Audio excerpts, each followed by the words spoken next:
내가 환난 중에서 여호와께 아뢰며 나의 하나님께 부르짖었더니 그가 그의 성전에서 내 소리를 들으시며 그의 앞에서 나의 부르짖음이 그의 귀에 들렸도다. 이에 땅이 진동하고 산들의 터도 요동하였으니 그의 진노로 말미암음이로다. 그의 코에서 연기가 오르고 입에서 불이 나와 사름이여 그 불에 숯이 피었도다. 그가 또 하늘을 들이우시고 강림하시니 그의 발 아래는 어두캄캄하도다. 구름을 타고 다니시며 바람 날개를 타고 높이 솟아오르셨도다. 그가 흑암을 그의 숨는 곳으로 삼으사 장막같이 자기를 두르게 하시며 곧 물의 흑암과 공중의 빽빽한 구름으로 그리하시도다. 그 앞에 광채로 말미암아 빽빽한 구름이 지나며 우박과 숯불이 내리도다. 여호와께서 하늘에서 우레소리를 내시고 지존하신 이가 음성을 내시며 우박과 숯불을 내리시도다. 그의 화살을 날려 그들을 흩으시며 많은 번개로 그들을 깨뜨리셨도다. 이럴 때 여호와의 꾸지람과 콧김으로 말미암아 물밑이 드러나고 세상에 터가 나타났도다. 그가 높은 곳에서 손을 펴사 나를 붙잡아 주시며 많은 물에서 나를 건져내셨도다. 나를 강한 원수와 미워하는 자에게서 건지셨으며 그들은 나보다 힘이 세기 때문이로다. 아멘.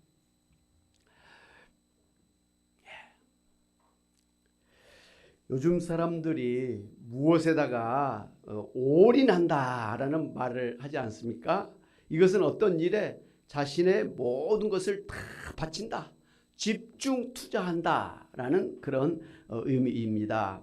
같은 의미로 요즘 젊은 사람들은 몰빵한다라는 말을 사용하기도 합니다. 몰빵이라는 말은 뭐 주식이나 아니면 뭐 사업의 한 종목에 집중 투자한다라고는 말이기도 하지만 또 몰빵 축구, 몰빵 배구라는 말도 있는데요. 이런 축구나 또 배구 같은 스포츠 종목에서 어떤 한 선수에게 공격 기회를 다 몰아주는 몰빵 전략을 이야기를 합니다.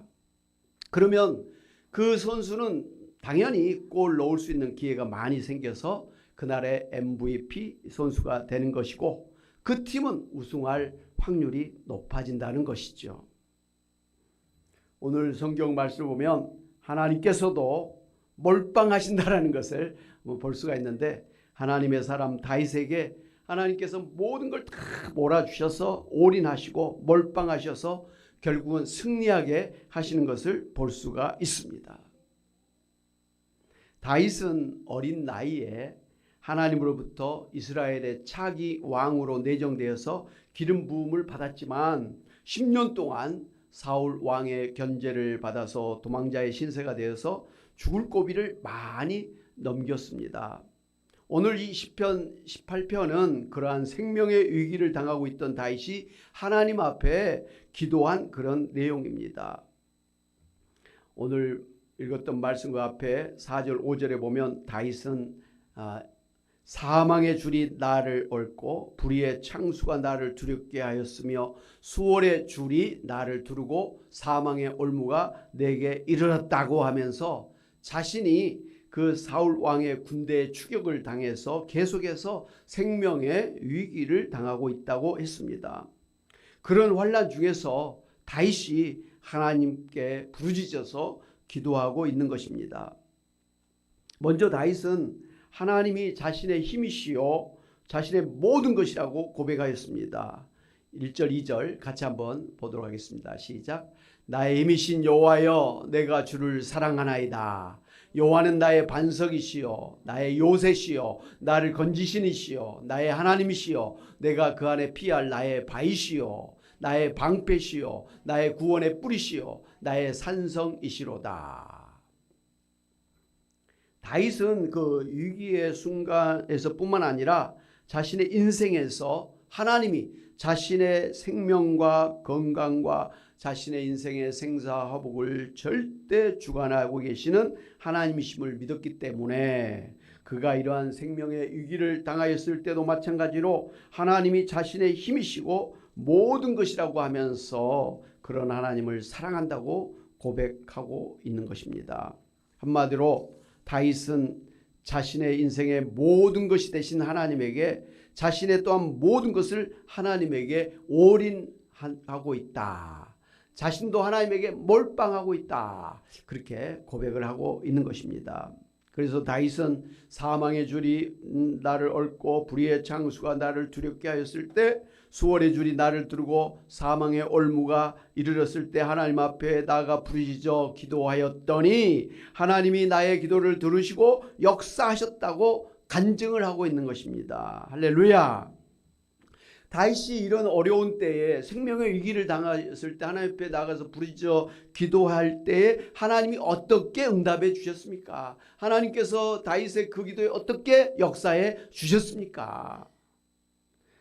땅이 진동하고 산들의 터가 요동을 하였습니다. 하나님의 코에서 연기가 오르고 입에서 불이 나와 살랐습니다. 그 불에 숯이 피었습니다. 하나님께서 하늘을 들으시고 강림하셨습니다. 하나님의 발 아래는 캄캄하였습니다. 하나님께서 흑암을 숨는 곳으로 삼으시고 장막같이 자기를 두르게 하셨습니다. 물의 흑암과 공중의 빽빽한 구름으로 자기를 두르셨습니다. 그 앞에 광채로 말미암아 빽빽한 구름이 지나며 우박과 숯불이 내렸습니다. 하나님께서 하늘에서 우레소리를 내시고 지존하신 하나님이 음성을 내시며 우박과 숯을 내리셨습니다. 다윗이 하나님 앞에 기도할 때 하나님께서 어떻게 역사하시나요? 대단한 역사죠. 요란한 역사죠. 아주 강력한 위험이 넘치는 그런 하나님께서 다윗 앞에 지금 나타나신 것이죠. 이렇게 하나님께서 다윗 앞에 역사하신 것은 일찍이 하나님께서 출애굽한 이스라엘 백성들 앞에서 시내산에서 강림하셨던 하나님의 모습과 같다라는 것을 알 수가 있습니다. 여러분 출애굽기 19장 16절 이하의 말씀을 한번 같이 보겠습니다. 시작. 셋째 날 아침에 우레와 번개와 빽빽한 구름이 산 위에 있고 나팔 소리가 매우 크게 들리니 진중에 있는 모든 백성이 다 떨더라. 모세가 하나님을 맞으려고 백성을 거느리고 진에서 나오매 그들이 산 기슭에 서 있는데 시내산의 연기가 자욱하니 여호와께서 불 가운데서 거기 강림하심이라. 그 연기가 옹기가마 연기같이 떠오르고 온 산이 크게 진동하며 나팔 소리가 점점 커질 때 모세가 말한즉 하나님이 음성으로 대답하시더라. 아멘. 이스라엘 백성이 애굽에서 400년 동안 종살이를 하면서 하나님을 잊어버렸습니다. 하나님을 만난 적이 없습니다. 그런데 하나님께서 강권적으로 이스라엘 백성을 출애굽시켜서 이제 광야로 인도하셨는데 그곳에서 이제 하나님을 처음 만나는 그런 장면인 것입니다. 그런데 이스라엘 그 민족 앞에 하나님께서 어떤 모습으로 나타났냐? 막 요란했죠. 산에서 불이 막 보이고 연기가 자욱하고 막 빽빽한 구름이 확 끼고 그다음 나팔 소리가 나고 하나님의 막 음성이 막 그냥 울리고 난리 난 거 아니에요. 얼마나 무서웠겠습니까? 예. 모든 사람들이 다 숨을 죽이고 납작 엎드릴 수밖에 없었을 것입니다. 모세도 마찬가지죠. 그랬던 그 하나님의 강림하심과 같이 이 지금 다윗 앞에 하나님께서 그러한 모습으로 강림하셨다라는 것을 우리가 알 수가 있습니다. 이렇게 하나님께서 이 우리 가운데 이렇게 강림하시는 이 모습은 이제 장차 예수님께서 재림하실 때도 같은 모습으로 강림하시는 거예요. 조용히 이렇게 하신 게 아니라 요란하게 강림하신 거예요. 천군 천사를 대동하고 막 그냥 나팔 소리가 막 울리면서 그 구름을 타시고 예수님께서 이 세상에 재림하신다라는 것입니다. 할렐루야!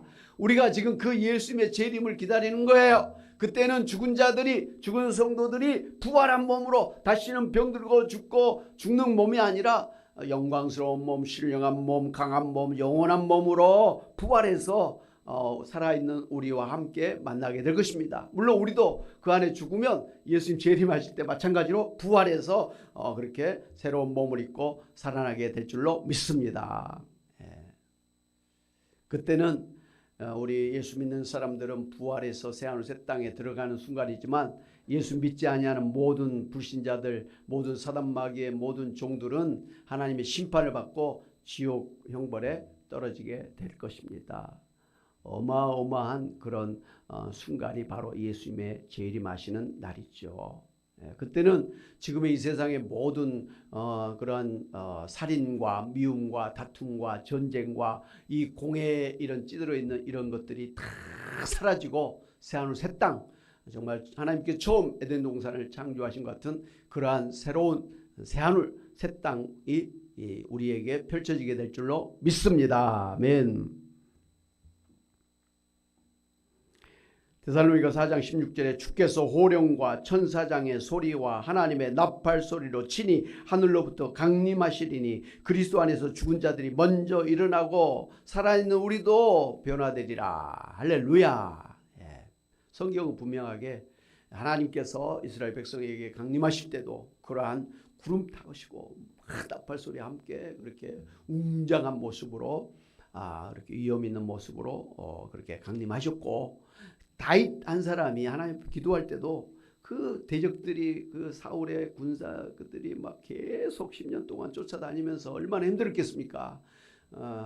그런 다윗이 하나님 앞에 기도할 때 하나님께서 이와 같은 그런 그 강력하신 그런 모습으로 역사하셨다라는 것이죠. 이렇게 큰 권능과 위엄으로 강림하시는 하나님의 모습은 그것을 지켜보는 사람들뿐만 아니라 사단 마귀조차도 간담을 서늘하게 두려움에 떨게 하실 것입니다. 여러분, 여기서 우리가 참 중요하게 생각할 수 있는 것은 하나님께서는 다윗 한 사람을 구원하기 위해서 이스라엘 백성들을 구원하시기 위해서 강력하게 역사해 주셨던 것과 똑같은 권능으로 역사해 주셨다는 사실입니다.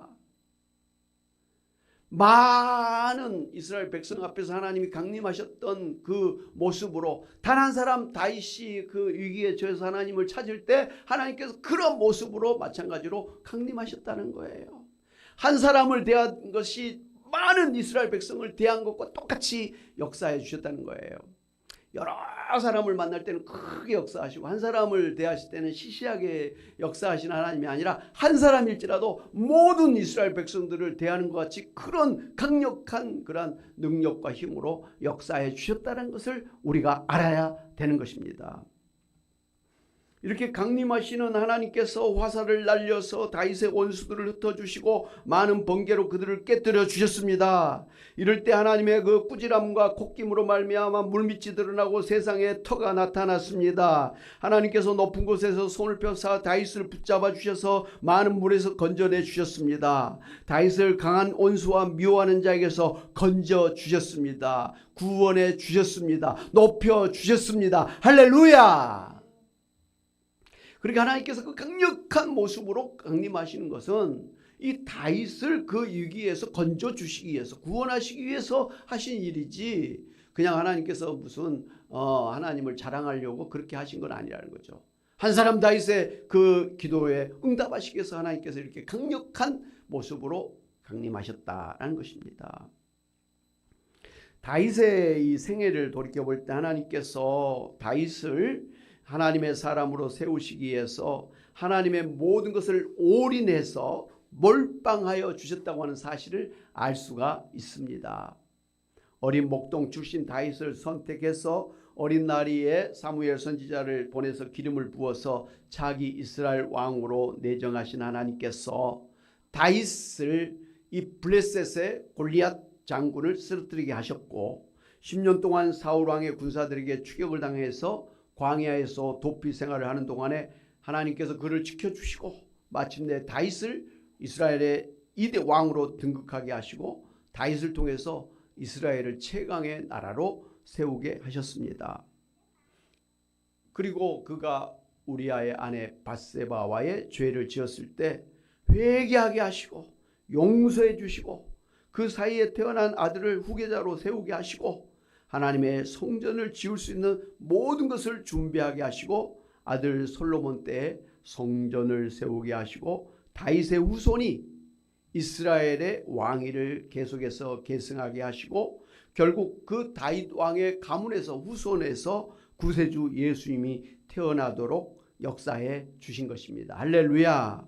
그러니까 이 어린 다윗을 하나님께서 선택해서 기름 부어서 마지막 이스라엘의 왕이 되어서 나라를 최강의 나라로 만들고 거기서 끝나는 게 아니라 아들 때 그리고 그 후손 때 예수님의 때까지 계속해서 그렇게 다윗을 갖다가 축복해 주셨다고 하는 사실을 보면서 하나님께서는 이 다윗을 처음에 선택하실 때부터 하나님 모든 걸 다 몰아주셨다는 거예요. 다윗에게 올인 했다는 거예요. 하나님께서 그냥 몰빵해 버리신 거예요. 사울도 필요 없어요. 다른 사람도 필요 없어요. 그냥 다윗 한 사람만 있는 것처럼 그에게 모든 것을 몰빵해 주셨다는 것이에요. 지금도 이스라엘의 성지순례 가면 이스라엘의 국기가 별이잖아요. 별이 있어요. 그 별이 다윗 왕의 상징이에요. 다윗 왕을 이스라엘은 최고의 그런 이 지도자로 그렇게 생각을 하고 지금도 높이고 있는 것을 볼 수가 있습니다. 그러니까 하나님은 다윗 때뿐만 아니라 그 이스라엘 그때도 그렇지만 지금까지도 가장 위대한 하나님의 사람으로 이스라엘 왕으로 그렇게 계속해서 세워 주고 계신 것을 볼 수가 있습니다. 한 사람을 처음에 선택해서 마지막 때까지 계속해서 세워 주셨다는 것이죠. 그렇지 않습니까? 이 다윗이 바세바의 남편 우리아를 갖다가 이렇게 죽이도록 그렇게 했지 않습니까? 그런 죄를 지었어요. 좀 실수해서 그런 또 죄를 지었습니다.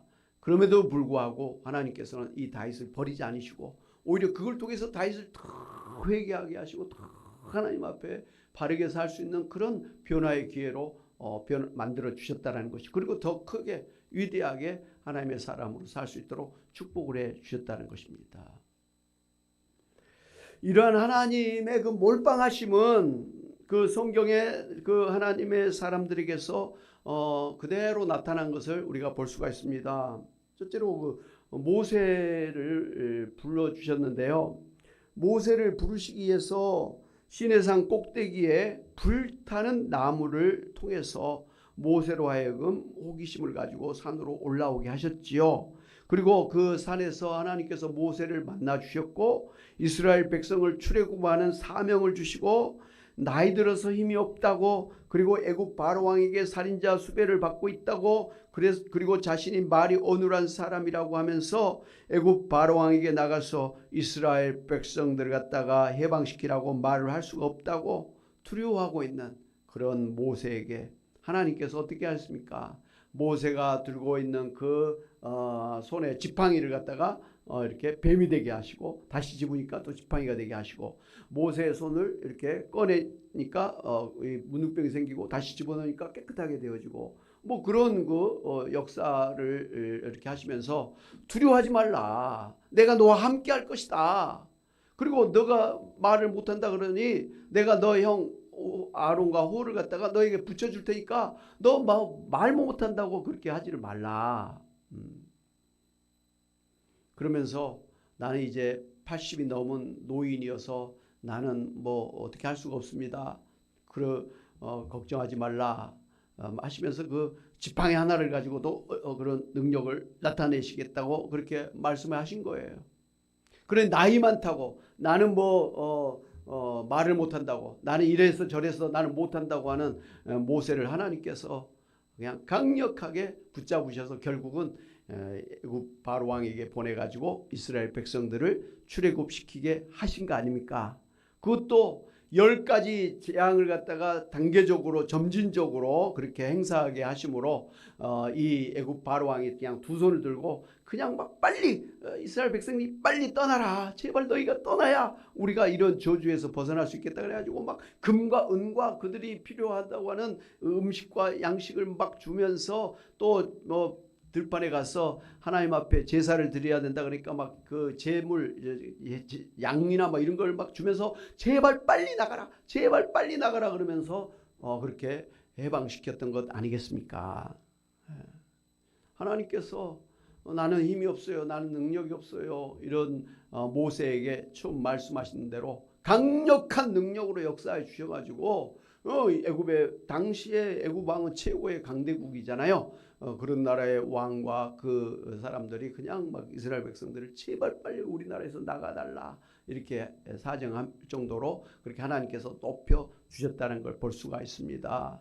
뿐만 아니라 모세를 통해서 홍해가 갈라지게 하는 그런 기적을 일으키게 하셨고, 또 모세를 통해서 이스라엘 백성들이 40년 동안 광야 생활할 때 이 먹을 것, 마실 것, 입을 것이 없도록 모든 것이 부족함이 없도록 그렇게 제공하는 그런 역할을 했고, 그리고 가나안 땅 앞에까지 안전하게 그렇게 이끌었고, 그 사이에 또 그 아말렉 족속이랄지 이런 저런 그런 이방인들이 막 공격할 때 모세가 하나님 앞에 손을 들어서 기도하면 막 전쟁 이기게 되는 그런 기적들을 하나님께서 모세를 통해서 역사해 주신 것입니다. 할렐루야.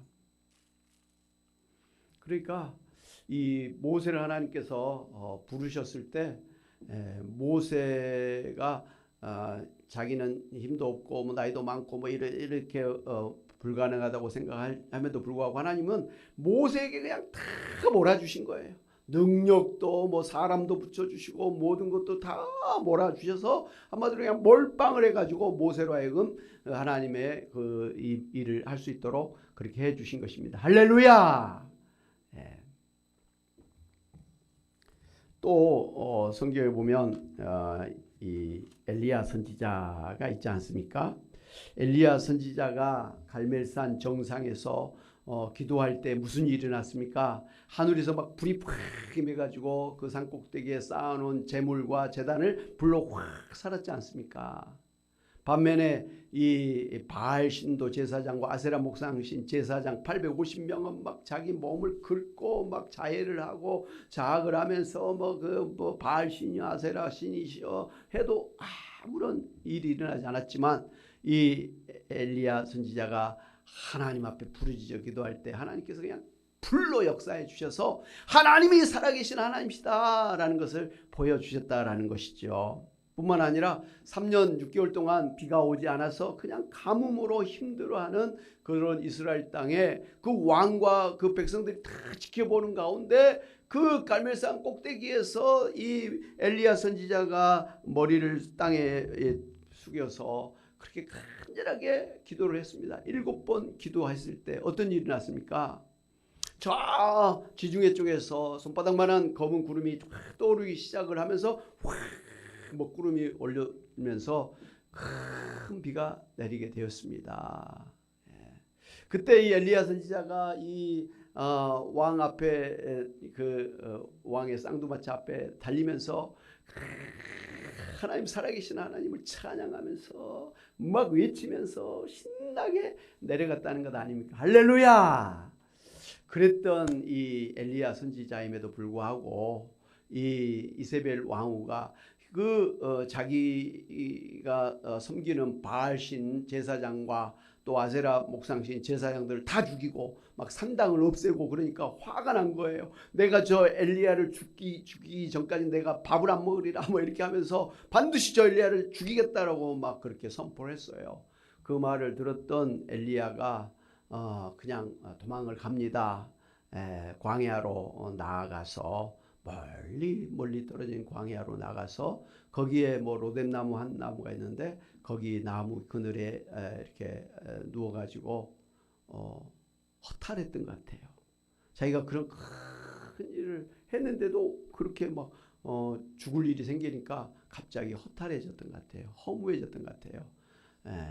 그래서 그 로뎀나무에 누워서 하나님 차라리 저를 죽여주세요. 제가 빨리 이제 떠나고 싶습니다. 너무 힘듭니다. 그랬던 거 아닙니까?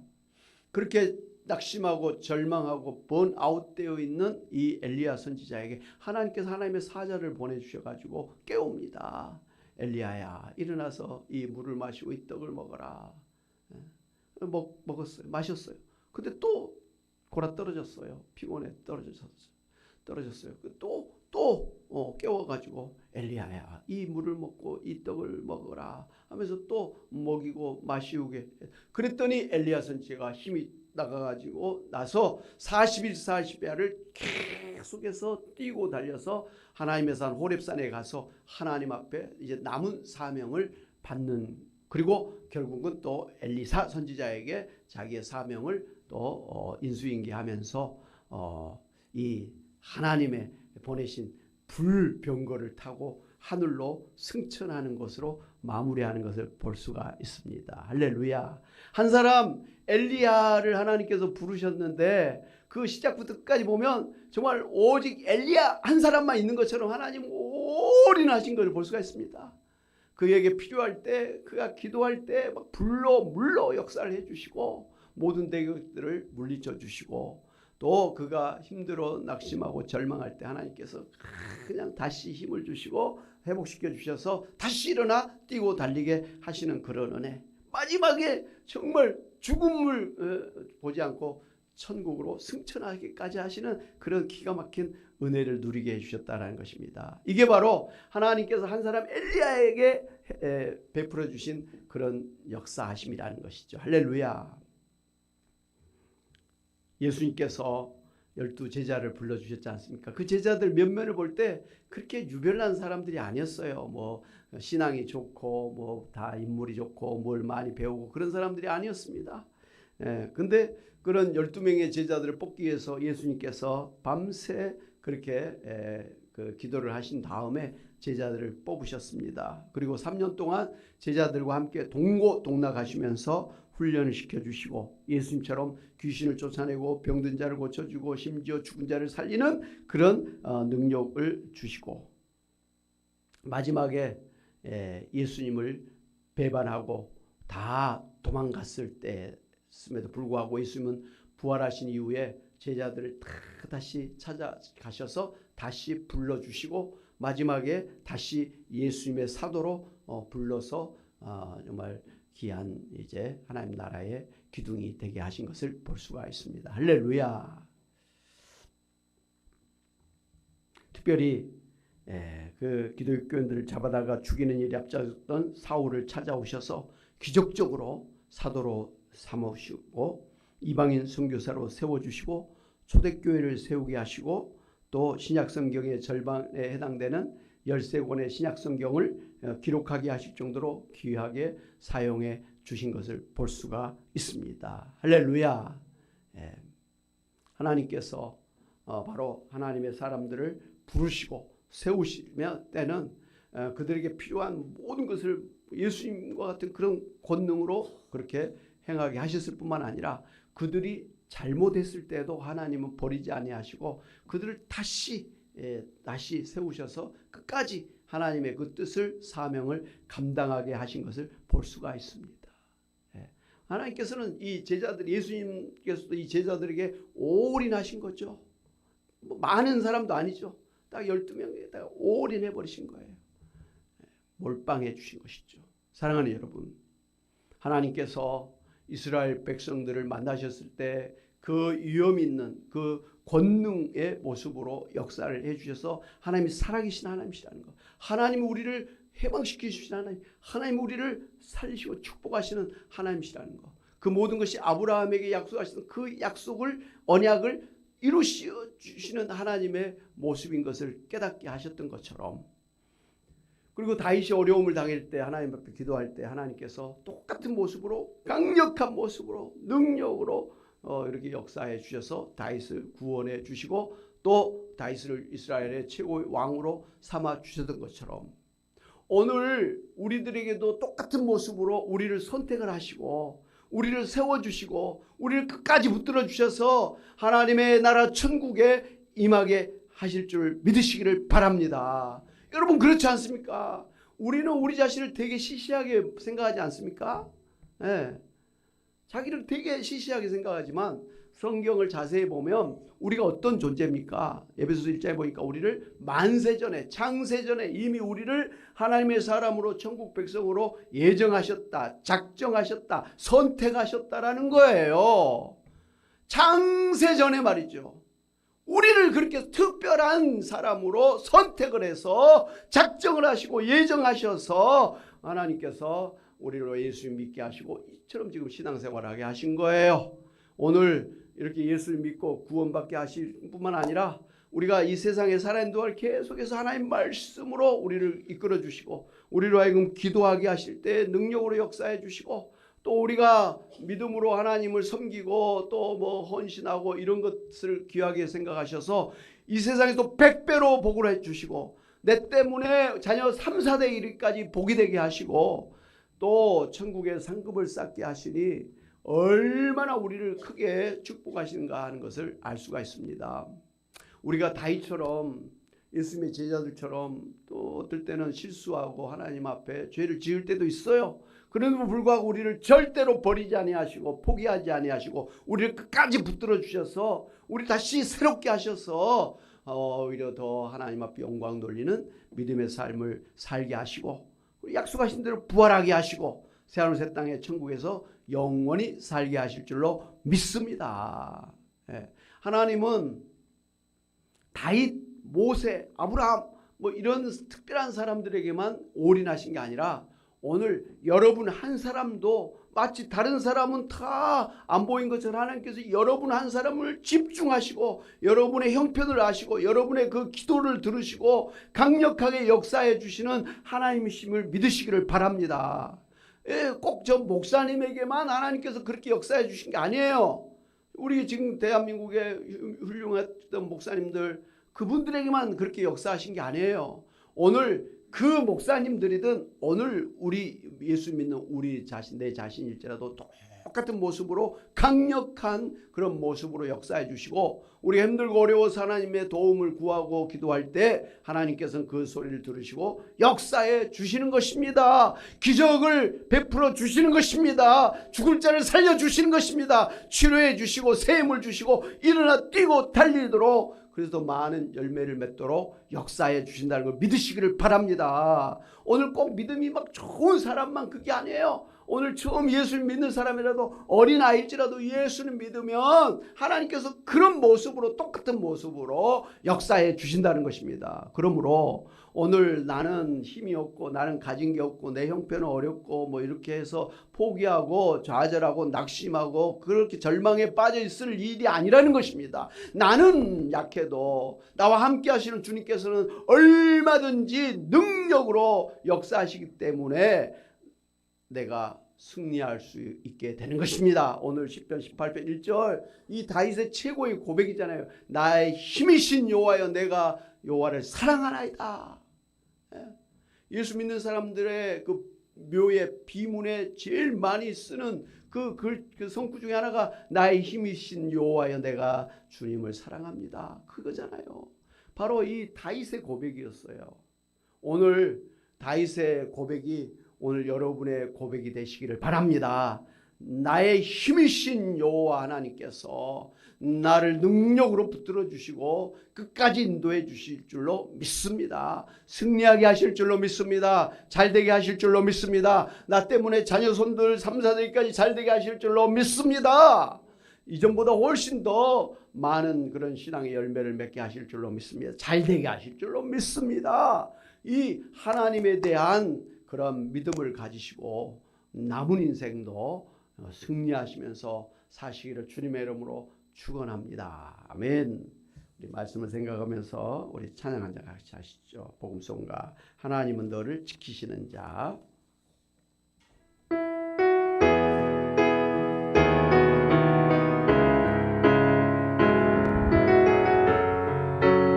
하나님은 너를 지키시는 자.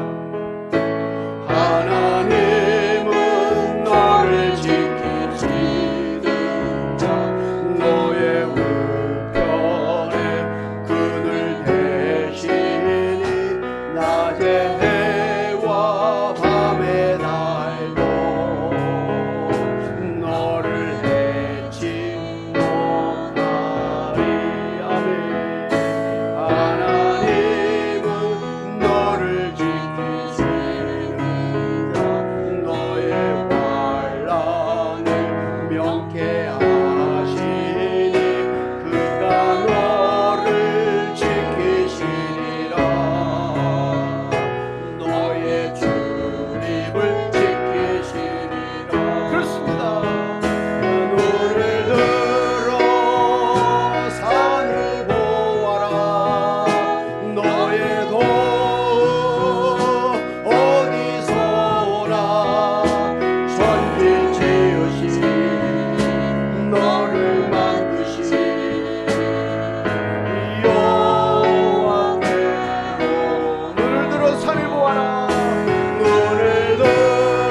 다시 한번 하나님은 너를 지키시는 자, 하나님 나를 지키시는 자, 나를 지키시는 나의 우편에, 나의 우편에 그늘 대시니 낮에 해와 밤에 날도 나를 해치 못하리, 나를 해치 못하리. 그렇습니다. 하나님은 나를 지키시는 자, 나의 환난을 면케하시니 그가 나를 지키시리라. 그렇습니다. 나의 주님을 지키시리라. 아멘.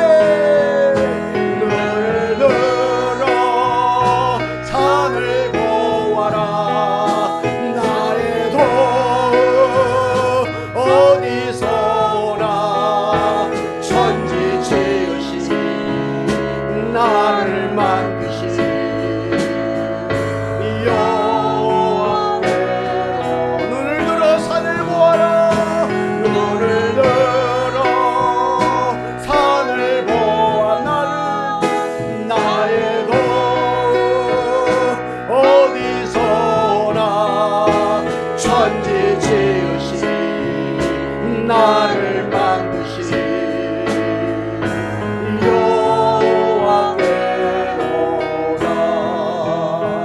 여호와께로다. 여러분 가슴에 손을 얹고 한번 기도합시다.